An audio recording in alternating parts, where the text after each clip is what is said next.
আমার প্রিয় স্টুডেন্টরা, আশা করি তোমরা সবাই নিরাপদে আছো, ভালো আছো। Good morning to all.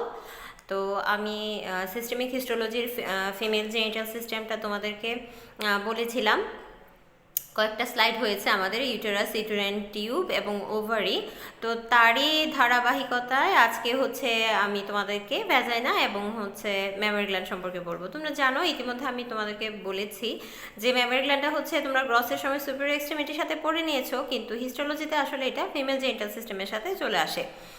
ওকে, তো আমরা শুরু করি। আমরা ভ্যাজানার শুরুতে তার গ্রস স্ট্রাকচারটা সম্পর্কে আবার একটু রিক্যাপ করে নেই। ভ্যাজানা হচ্ছে একটি ফাইব্রোমাস্কুলার ইলাস্টিক টিউব, ঠিক আছে। যেহেতু এটার মধ্যে ইলাস্টিক ফাইবার অনেক বেশি পরিমাণে থাকে, so during parturition it allows a huge distension. এটার হচ্ছে এন্টেরিয়র ওয়াল এবং পোস্টেরিয়র ওয়ালের মধ্যে লেংথের একটু ডিফারেন্স আছে। এটা হচ্ছে 7.5 সেন্টিমিটার এবং 9 সেন্টিমিটার রেসপেক্টিভলি। এবং আপার পার্ট অফ দ্য ভ্যাজাইনা, যেখানে ইউটেরাসের সার্ভিক্স অফ দ্য ইউটেরাসের মধ্যে হচ্ছে গিয়ে এমবেড করে, সেখানে জায়গাটা হচ্ছে একটা সার্কুলার গ্রুপ বা রিসেস তৈরি করে, তাকে আমরা বলি হচ্ছে ফর্নিক্স।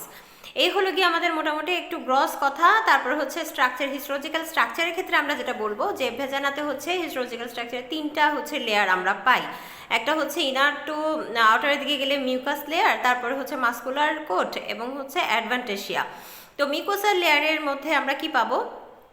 মিউকাসিয়াতে অবভিয়াসলি দ্য লাইনিং এপিথিলিয়াম এবং লেমিনা প্রোপ্রিয়া পাবো। তো লাইনিং এপিথিলিয়ামটা এখানে আসলে নন ক্যারাটিনাইজ স্ট্রেটিফায়ার স্কোয়ামাস এপিথিলিয়াম যদিও আমরা বলি, কিন্তু আসলে এটা পার্শিয়ালি ক্যারাটিনাইজডও হয়ে যায়।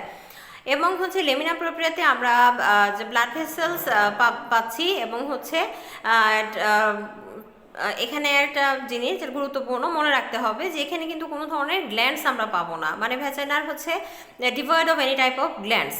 এবং এটার হচ্ছে ইপিথিলিয়ামটা অনেক বেশি থিক থাকে। থিক কতটুকু? 150 টু 200 মাইক্রোমিটারের মতো এর থিকনেস হয়। আচ্ছা, এখানের মধ্যে হচ্ছে গিয়ে অনেক অফেনলি হচ্ছে ইনভেডেড থাকে হচ্ছে লিম্ফোসাইটস এবং নিউট্রোফিলস। এছাড়া এটার মধ্যে যে ইস্ট্রোজেন হরমোনটা থাকে, তার ইনফ্লুয়েন্সে এখানে হচ্ছে প্রচুর পরিমাণে গ্লাইকোজেন হচ্ছে অ্যাকুমুলেশন হয়, সিনথেসিস হয়, ঠিক আছে। তো ডিউরিং মেনস্ট্রুয়াল সাইকেল তাই ইপিথিলিয়ামটা হচ্ছে গিয়ে এটা আন্ডারগোস হচ্ছে ডিফারেন্ট চেঞ্জেস, এবং গ্লাইকোজেন কন্টেন্টটাও তখন হচ্ছে ভেরিয়েশন দেখা যায়। এর মধ্যে আরও কিছু ইম্পর্টেন্ট জিনিস আছে যেটা না বললে না হয়, সেটা হচ্ছে ব্যাকটেরিয়া, ডোরালাইন্স, বেসিলাই, যেটা হচ্ছে ল্যাকটিক অ্যাসিডোসিস এনভায়রনমেন্ট হচ্ছে মেনটেন করার জন্য রেসপন্সিবল। এবং হচ্ছে কি ভ্যাজাইনাল পিএইচ হচ্ছে কি তোমাকে লোয়ার ডাউন রাখতে হবে, কারণ হচ্ছে কি এটাকে ইনহিবিট করতে হবে to prevent the growth of many more micro organism, ঠিক আছে। এবং সেটার পিএইচ অ্যাসিডিক পিএইচ থাকার কারণে বিভিন্ন ধরনের মাইক্রো অর্গানিজমের গ্রোথটা এটাকে ইনহিবিট করে।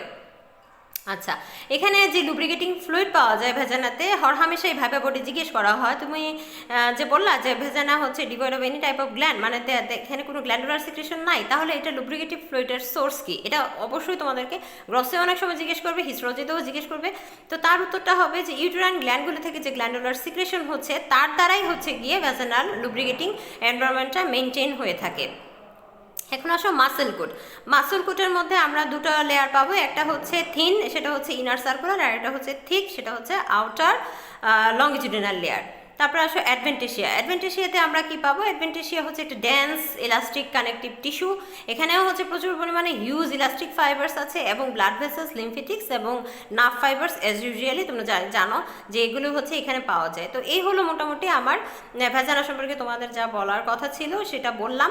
এবং হচ্ছে ভ্যাজানার যে ছবিটা, সেটা হচ্ছে গুণাসাগরের বইয়ের মধ্যে যে তোমরা যে স্লাইডের যে ছবিটা দেখবা, আসলে হচ্ছে কি আমাদের ডিপার্টমেন্টে যে স্লাইডগুলো আছে সেই স্লাইডের সাথে মোটামুটি মিলে যায়, ঠিক আছে। তো এটা নিয়ে হচ্ছে এত ক্লামসি ফিল করার কোনো কারণ নাই, তবুও আমি তোমাদেরকে বইয়ের ছবিটাকে একটু দেখাচ্ছি। তো এই দেখো হচ্ছে মোটামুটি তুমি আন্ডার মাইক্রোস্কোপির নিচে যে জিনিসটা দেখতে পাবা। তো উপরের যেটা দেখতে পাচ্ছ লেয়ারটা, সেটা হচ্ছে মিউকোসাল, এবং এটা হচ্ছে নন ক্যারাটিনাইজ স্ট্রেটিফায়ার স্কোয়ামাস এপিথেলিয়াম। তারপরে অংশটা হচ্ছে লেমিনা প্রোপ্রিয়া, এখানে অনেকগুলো ব্লাড ভেসেলস দেখা যাচ্ছে। এবং পরে যে একটুখানি অংশ দেখা যাচ্ছে, এটা আসলে হচ্ছে inner layer of the circular মাসেলের। তারপর এটার আউটার লংজিটিউডিনাল লেয়ার রয়েছে। তো এই হলো হচ্ছে মোটামুটি ভেজাইনার হচ্ছে স্লাইড। তোমরা স্লাইডে লেখার সময় কি বলবা? প্রথমেই বলে নিবা যে this the slide of the vagina, তারপর বলবা lining epithelium is non keratinise stratified squamous epithelium. ভালো চাই লাগলে হয়তো তোমরা এটাও মেনশন করতে পারো যে পার্শিয়ালি ক্যারাটিনাইজেশন। এছাড়া lamina propria is rich in elastic fibres and blood vessels, ঠিক আছে। এবং সবচেয়ে ইম্পর্টেন্ট কথা যেটা, সেটা হচ্ছে ডিভয়েড অফ গ্ল্যান্ডস অথবা অ্যাবসেন্স অফ গ্ল্যান্ডস। তো চলে আসো মেমারি গ্ল্যান্ডে। মেমারি গ্ল্যান্ডে হচ্ছে গিয়ে আমরা জানি যে Memari gland male female both থাকে। তো মেইলে সেটা রুডিমেন্টারি থাকে, আর ফিমেলে যেটা থাকে সেটা ডিফারেন্ট স্টেজে বিভিন্ন ধরনের হচ্ছে গিয়ে মর্ফোলজিক্যাল চেঞ্জ হয়ে থাকে। যেমন ধরো ফিমেলের যে মেমারি গ্ল্যান্ডটা, ওইটাকে নিয়ে আমাদের আলোচনার বিষয়। তো আমরা মেমারি গ্ল্যান্ডকে আমরা বলবো যে এটা হচ্ছে একটা মডিফাইড অ্যাপোক্রাইন সোয়েট গ্ল্যান্ড। আসলে ব্রড ক্লাসিফিকেশনের মধ্যে এটা সোয়েটের মধ্যে পড়ে যাবে, এবং অ্যাপোক্রাইন ইন নেচার, এবং হচ্ছে এটা মডিফাইড। এবং দেখা গেছে যে পিউবার্টিতে হরমোনাল ইনফ্লুয়েন্সের কারণে এটার ফাংশনাল ডেভেলপমেন্ট শুরু হয়, কিন্তু বিভিন্ন ধরনের ডেভেলপমেন্টাল চেঞ্জে, যেমন এটা হচ্ছে ফুল ম্যাচুরিটি বা highest level of the activity, সেটা গেইন করে ডিউরিং প্রেগনেন্সি অ্যান্ড ল্যাকটেশনের সময়। অন্যদিকে দেখা যায় যে আফটার মেনোপজ এটার মধ্যে ইনভলিউশন হয় এবং অ্যাট্রোফাইড হয়ে যায়। তো গ্রস স্ট্রাকচারের ক্ষেত্রে আমরা কি বলবো, মেমোরি গ্ল্যান্ডগুলোর মধ্যে 10টা থেকে 15টার মতো ব্রেস্ট লোবস আছে, এবং প্রত্যেকটা লোব একটা অপরের সাথে ইন্টারলোবিউলার সেপ্টা, যেটা হচ্ছে ডেন্স কানেকটিভ টিস্যু দিয়ে তৈরি, সেটা দিয়ে হচ্ছে ভাগ করা থাকে। এবং প্রত্যেকটা লোবকে তখন আমরা বলবো একটা compound tubulo alveolar type of gland. Compound tubulo alveolar type of gland. আমরা যখন এজ এ হোল মেমোরি গ্ল্যান্ডটা বলেছিলাম, তখন বলেছি it's a modified apocrine sweat gland. এখন যখন বললাম যে এই মেমোরি গ্ল্যান্ডটাকে আমরা কয়েকটা লোবে ভাগ করে নেব, 10 to 15 ইন নাম্বার। প্রতিটা লোব হচ্ছে ডেন্স কানেকটিভ টিস্যু দিয়ে তৈরি, ইন্টারলোবুলার সেপ্টা দিয়ে ভাগ থাকবে, এবং প্রত্যেকটা লোব তখন হচ্ছে গিয়ে কি তাকে আমরা কি বলবো, এটা হচ্ছে একটা compound tubulo alveolar type of gland. যেহেতু বলে নিলাম যে এটা একটা গ্ল্যান্ড, সেহেতু এখানে একটা এটা হচ্ছে এক্সোক্রাইন গ্ল্যান্ড, সেহেতু তার ডাক্ট থাকবে। সেই ডাক্টটাকে বলা হয় ল্যাক্টিফেরাস ডাক্ট। এবং এটা হচ্ছে একটা সাইনাস ওপেন করে, সেটা হচ্ছে কি সারফেস অফ দ্য নিপলের মধ্যে। তো লেকটিফেরাস ডাক্টও সেই লোবের নাম্বার অনুযায়ী 10 to 15 ইন নাম্বারে হয়ে থাকবে, এবং একটা ডাইলিটেশন হচ্ছে কি ডাক্টের মধ্যে থাকে, সেই ডাইলিটেশন অফ দ্য ডাক্টকে বলা হয় লেকটিফেরাস সাইনাস। আচ্ছা, এখন যেটা বললাম যে এরিওলার মধ্যে হচ্ছে গিয়ে অ্যারাউন্ড দ্য নিপলের মধ্যে যে এরিওলাটা থাকে, সেটার হচ্ছে গিয়ে কালারটা ডার্ক পিগমেন্টেশন দেখা যায়, এবং এটা আরও ডার্কেন হতে থাকে during pregnancy and becomes lighter after delivery, ঠিক আছে। কিন্তু এটা কখনোই হচ্ছে গিয়ে never returns to its previous structure or শেডে। তো ডার্মিস অফ দ্য এরিওলা এখানে কন্টেন করবে হচ্ছে circularly arranged smooth muscles fibres, and হচ্ছে গিয়ে এটা হচ্ছে লংজিটিউডালি ডিসপোজড থাকে, এবং হচ্ছে গিয়ে স্টিমুলেশনে হচ্ছে এটা রিডাকশন হয়ে থাকে। এখানে পেরিফেরি অফ দ্য এরিওলাতে অনেক সেবাসিয়াস গ্ল্যান্ডস থাকবে, এবং হচ্ছে গিয়ে এখানে হচ্ছে একটা টিউবারকল থাকে, সেই টিউবারকলটা হচ্ছে গিয়ে যেটা লার্জার, সেটাকে আমরা হচ্ছে মটোমরি টিউবারকল বলে থাকি।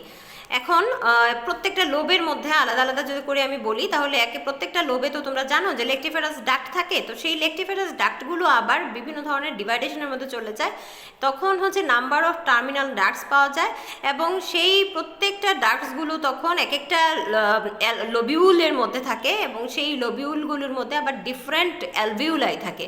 তো কি বললাম, প্রথমে হচ্ছে আমার অনেকগুলো অ্যালভিউলাইগুলি লোবিউল তৈরি করলো, লোবিউলগুলো মিলে লোব তৈরি করলো। তো অ্যালভিউলাইগুলো যে এমবেডেড থাকবে, সেটা হচ্ছে লুজ কানেকটিভ টিস্যু দিয়ে বা ইন্ট্রালোবুলার কানেকটিভ টিস্যু দিয়ে হচ্ছে এমবেড করা থাকে। এটা কিন্তু আবার লুজ কানেকটিভ টিস্যু। আর প্রত্যেকটা লোব যখন 10 থেকে 15টা ব্রেস্ট লোব যখন হচ্ছে কি এমবেড করা ছিল, সেটা ছিল ডেন্স কানেকটিভ টিস্যু। এই কথাগুলো মনে রাখতে হবে। তো ইন্ট্রালোবুলার কানেকটিভ টিস্যু বা লুজ কানেকটিভ টিস্যুগুলোর অ্যালভিউলাকে সাপোর্ট করছে, এবং এখানে হচ্ছে বিভিন্ন ধরনের লিম্ফোসাইটস এবং প্লাজমা সেল থাকছে। এই লিম্ফোসাইটস এবং প্লাজমা সেলগুলো কিন্তু অনেকগুলো ইমিউনোগ্লোবিউলিন, মানে স্পেশাল ইমিউনোগ্লোবিউলিন এ সিক্রেশনের জন্য রেসপন্সিবল, ঠিক আছে। তো সেই জন্য বলা হয় যে কোলস্ট্রামের মধ্যে হচ্ছে ইমিউনোগ্লোবিন এটা হচ্ছে গিয়ে থাকে, এবং এটা একটা নিউবর্নকে প্যাসিভ ইমিউনিটি দিয়ে থাকে। এই লোবিউলগুলো আবার হচ্ছে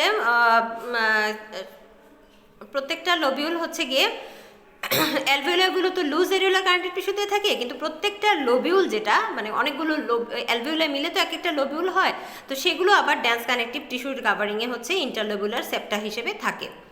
তো হিস্টোলজিক্যাল স্ট্রাকচারের মধ্যে আমরা কি বলবো, হিস্টোলজিক্যাল স্ট্রাকচার যখন আমরা বলবো, তখন আমরা দুটো ডিফারেন্ট স্লাইড নিয়ে কথা বলবো। একটা হচ্ছে ল্যাকটেটিং ম্যামারি গ্ল্যান্ড, আর একটা হচ্ছে নন ল্যাকটেটিং ম্যামারি গ্ল্যান্ড।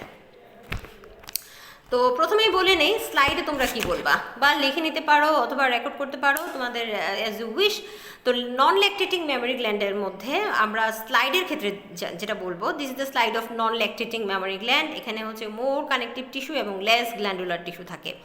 ঠিক আছে, তোমরা আগে শোনো, তারপর হচ্ছে আমি এটা ডেসক্রিপশন করব। তো স্লাইডের মধ্যে আমরা বলবো যে মোর কানেকটিভ টিস্যু এবং লেস গ্ল্যান্ডুলার টিস্যু থাকে।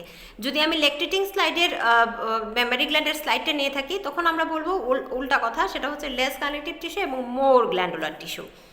আবার আসো যে নন ল্যাকটেটিং মেমোরি গ্ল্যান্ডের ক্ষেত্রে যে under developed alveoli represents by cords of cell. অপরদিকে হচ্ছে ল্যাকটেটিং মেমোরি গ্ল্যান্ডের ক্ষেত্রে বলবো compactly packed well developed alveoli with distended lumen containing milk, যেহেতু এটা ল্যাকটেটিং মেমোরি গ্ল্যান্ডের স্লাইড। এবং নন ল্যাকটেটিং মেমোরি গ্ল্যান্ডের মধ্যে আমাদের থার্ড অপশন যেটা থাকবে সেটা হচ্ছে extensive branching of duct system আমরা পাবো। অপরদিকে আমরা হচ্ছে ল্যাকটেটিং মেমোরি গ্ল্যান্ডের ক্ষেত্রে বলবো simple cuboidal epithelium lining the alveoli. ওখানে কিন্তু হচ্ছে extensive branching of the duct system অতটা ভালো পাওয়া যাবে না। আচ্ছা, কম্পারেটিভ স্টাডি যদি আমরা করি, এখন আসো কম্পারেটিভ স্টাডি যদি করি, আমরা নন ল্যাকটেটিং এবং ল্যাকটেটিং ব্রেস্ট কেয়ার আলাদা হিস্টোলজিক্যাল কম্পারেটিভ স্টাডি করি, তাহলে আমরা যেহেতু দুটো নন ল্যাকটেটিং গ্ল্যান্ড মেমোরি গ্ল্যান্ডই হোক আর ল্যাকটেটিং মেমোরি গ্ল্যান্ড হোক, তো একটা গ্ল্যান্ডের তো দুটো স্ট্রাকচার থাকে তার ভিতরের দিকে, একটা হচ্ছে প্যারেনকাইমা আর একটা হচ্ছে গিয়ে তার সাপোর্টিং যে স্ট্রাকচার যেটাকে আমরা বলি স্ট্রমা। তো প্যারেনকাইমিনে যদি আমরা আলোচনা করি, তো দেখবো যে এখানে প্যারেনকাইমার মধ্যে স্লাইডের ক্ষেত্রে আমরা বলে ফেলেছি অলরেডি, সেটা হচ্ছে যে নন ল্যাকটেটিং মেমোরি গ্ল্যান্ডের মধ্যে অনেক কম পরিমাণে গ্ল্যান্ডুলার টিস্যু পাওয়া যায়, কিন্তু ল্যাকটেটিং মেমোরি গ্ল্যান্ডের ক্ষেত্রে গ্ল্যান্ডুলার টিস্যুর পরিমাণটা একটু বেশি থাকে। অ্যালভিওলাইগুলি নন ডেভেলপড হয় এবং রিপ্রেজেন্ট করে solid cords of epithelial cell, সেটাও নন ল্যাকটেটিংয়ের ক্ষেত্রে। আর অ্যালভিওলাইগুলো ল্যাকটেটিংয়ের ক্ষেত্রে হচ্ছে ওয়েল ডেভেলপ থাকবে, লার্জ থাকবে, ব্রাঞ্চ থাকবে এবং কিউবিটাল এপিথেলিয়াম দিয়ে লাইন আপ করা থাকবে। Extensive branching of duct system পাওয়া যাবে নন ল্যাকটেটিংয়ের ক্ষেত্রে, আর হচ্ছে ডাক্টসগুলো হচ্ছে ফিউ ইন নাম্বার থাকবে ল্যাকটেটিংয়ের ক্ষেত্রে। আচ্ছা, ইন্ট্রালোবুলার ডাক্ট যেটা, সেটা হচ্ছে line by two layers of cell in case of the non lactating. একটা লেয়ার হচ্ছে luminal layer of the cuboidal epithelium cell, আর একটা বেজাল লেয়ারে হচ্ছে মায়ো এপিথেলিয়াল সেল থাকে। ঠিক আছে, এগুলো এপিথেলিয়াল সেলই, কিন্তু এটার ক্যারেক্টারিস্টিক্স ফিচার হচ্ছে স্মুথ মাসেলের মতো, সেই জন্য আমরা এটাকে মায়ো এপিথেলিয়াল সেল বলি। অপরদিকে ল্যাকটেটিং মেমোরি গ্ল্যান্ডের ক্ষেত্রে ইন্ট্রালোবুলার ডাক্টসগুলো লাইন আপ করা থাকবে কিউবিটাল এপিথেলিয়াম দিয়ে, যেখানে হচ্ছে ল্যাকটিফারাস ডাক্টসগুলো লাইন আপ থাকবে স্ট্রেটিফাইড কলামনার অথবা কিউবিটাল এপিথেলিয়াম দিয়ে। তো এই জিনিসটা হচ্ছে খুবই গুরুত্বপূর্ণ, মনে রাখতে হবে। আর নন ল্যাকটেটিংয়ের ক্ষেত্রে ডাক্ট লুমেনগুলো হচ্ছে অতটা ক্লিয়ারলি হচ্ছে ভিজিবল না, এবং হচ্ছে এখানে কোনো ধরনের সিক্রেশন তোমরা পাবো না, এটাও বলা হয়ে গেছে যে ল্যাকটেটিং মেমোরি গ্ল্যান্ডের ক্ষেত্রে লুমিনা অফ দ্য অ্যালভিওলাইগুলো এবং ডাক্টসগুলো ফিল্ড হবে ইওসোনোফিলিক সিক্রেটরি ম্যাটেরিয়ালস, যেটাকে আমরা মিল্ক বলে থাকি, ব্রেস্ট মিল্ক, এবং অ্যাপিয়ার হবে vacuolated due to the presence of fat droplets. এটাকে দেখা যাবে ভ্যাকুলেটেড হিসেবে, কারণ এখানে অনেক ফ্যাট ড্রপলেটস থাকে। চলে আসো স্ট্রমাতে। স্ট্রমার ক্ষেত্রে হচ্ছে কি আমরা বলবো যে এখানে হচ্ছে মোর কানেকটিভ টিস্যু এবং এডিপোজ টিস্যু থাকবে। নন ল্যাকটেটিং মেমোরি গ্ল্যান্ডের স্ট্রমাতে কিন্তু প্রচুর পরিমাণে কানেকটিভ টিস্যু এবং এডিপোজ টিস্যু থাকবে, কিন্তু ল্যাকটেটিংয়ের ক্ষেত্রে কিন্তু সেখানে গ্ল্যান্ডুলার টিস্যু যেহেতু পরিমাণ বেশি, সো কানেকটিভ টিস্যু আর এডিপোজ টিস্যুর পরিমাণটা স্বভাবতই কম থাকবে। আচ্ছা, আর নন ল্যাকটেটিংয়ের ক্ষেত্রে ইন্টারলোবুলার কানেকটিভ টিস্যুর সেপ্টাটা অনেক ঠিক থাকবে এবং এটা তৈরি হবে ডেন্স কোলাজেন কানেকটিভ টিস্যু দিয়ে। আর ল্যাকটেটিংয়ের ক্ষেত্রে ইন্টারলোবুলার কানেকটিভ টিস্যু সেপ্টামটা একটু থিন থাকবে, composition almost same. Abundant interlobular loose connective tissue containing many fibroblasts in case of the non-lactating mammary gland. Are scanty interlobular connective tissue often infiltrated with lymphocytes and plasma cell, সেটা হচ্ছে আমার lactating mammary gland এর ক্ষেত্রে আমরা বলবো। তো এই হলো মোটামুটি হচ্ছে comparative histological study between the non lactating memory gland and lactating memory. আমি যদি তোমাদেরকে ছবিটা একটু বোঝানোর চেষ্টা করি, তাহলে তোমরা দেখবা যে কেমন ডিফারেন্সটা বোঝা যায়। প্রথমে আমি ল্যাকটেটিংটাকে বলবো। দেখো, ল্যাকটেটিংয়ের ক্ষেত্রে এই হলো গিয়ে অ্যালভিওলাই, এবং এটার ভিতরে দেখো যে সিক্রেটরি ম্যাটেরিয়ালস বা মিল্ক দেখা যাচ্ছে। ওখানে আসো, এখানের ক্ষেত্রে হচ্ছে গিয়ে তোমার কোনো ধরনের এখানে ডাক্ট আছে, ডাক্ট টিউবস আছে, ইন্টারলোবুলার কানেকটিভ টিস্যু আছে, সলিড কর্ডস অফ সেল আছে, কিন্তু এখানে কিন্তু কোনো ধরনের সিক্রেশন বা সিক্রেটরি ম্যাটেরিয়ালস থাকবে না। এখানে হচ্ছে এডিপোজ টিস্যুর পরিমাণটা বেশি থাকবে, এখানে হচ্ছে কম থাকবে। তো এই হচ্ছে গিয়ে দুটোর ছবি থেকেই পার্থক্য করা যাবে। তোমার কাছে তোমার মাথায় থাকতে হবে যে এটা যেহেতু ল্যাকটেটিং, তো এটার মধ্যে হচ্ছে সিক্রেটরি ম্যাটেরিয়ালসটা তুমি অবশ্যই পাবা, কিন্তু এটা হচ্ছে নন ল্যাকটেটিং, এখানে কিন্তু তুমি সেগুলো পাবা না। তো আমি মনে করি যে তোমাদের জন্য পুরোটাই মানে ফিমেল জেনিটাল সিস্টেমের পুরো হিস্টোলজিটাই তোমরা ওভারঅল কোনো সেকেন্ড বই থেকে তোমরা দেখে নিতে পারো। বইটা অনেক তোমাদের লেভেলের স্টুডেন্টদের জন্য, আন্ডার গ্রাজুয়েট স্টুডেন্টের জন্য অনেক প্যালাটেবল ফর্মে ডিসক্রিপশন দেওয়া আছে, ছবিগুলো বেশ ভালো, ছবিগুলোর স্লাইডগুলো আমাদের ডিপার্টমেন্টের স্লাইডের সাথে অনেকটাই মিলে যায়। সো আমার হচ্ছে কি অ্যাডভাইস থাকবে তোমাদের প্রতি, বইটা হচ্ছে কি পড়লে রিটেন ভাইবা এবং প্র্যাকটিক্যাল পোর্শনটা নিয়ে তোমাদের অত মাথা ঘামাতে হবে না, তবে বইটা খুব ভালো করে পড়তে হবে, ঠিক আছে? তো ভালো থাকো। আশা করি আমরা নেক্সট ক্লাসে রেসপিরেটরি সিস্টেম নিয়ে তোমাদেরকে কিছু বলবো। তারপরেও যদি তোমাদের নিজস্ব কোনো চিন্তাভাবনা থেকে থাকে, বা তোমরা যদি তোমাদের অন্য কোনো সিস্টেম নিয়ে আদার দেন দ্য রেসপিরেটরি সিস্টেম বা অন্য কোনো সিস্টেম নিয়ে তোমরা পড়তে চাও বা জানতে চাও, তো সেটা তোমরা মেসেজ অপশনে বা তোমাদের স্যারকে জানিয়ে দিবা, আমার জন্য অনেক সুবিধা হবে। ভালো থাকো তোমরা, সুস্থ থাকো, নিরাপদে থাকো। ধন্যবাদ।